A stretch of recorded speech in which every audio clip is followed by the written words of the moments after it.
សែនឆ្ងល់ចិត្តស្រីហេតុអ្វីចង់បែកពីប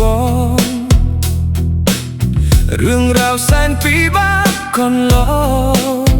យើងធ្លាប់ผ่านឆ្លងពុះពីអស់ហើយ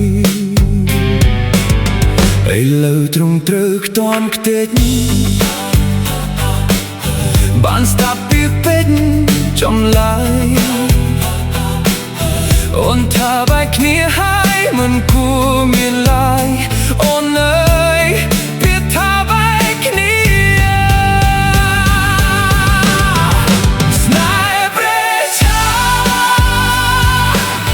ហើយតែអ្វីយើងត្រូវបែកគ្នាបងឈឺផ្សាពេលស្ដាប់វិទ្យាអូនពោលថា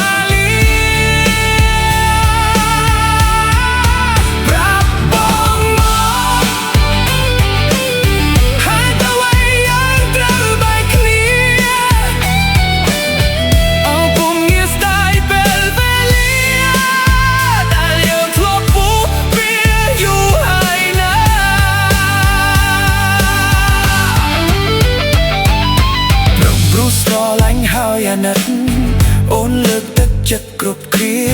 ធ្វើឲ្យបងគិតថាពុំងារជាក្តីសង្ឃឹមក្នុងជីវិតបងរៀមធ្លាប់លិចលង់ព្រោះស្នេហ៍មាសមេអូនធ្លាប់ចំឡងអនុស្សាវរីយ៍កំសត់រីករាយកន្លងនួលអងយើងធ្លាប់មានរាប់មិនអ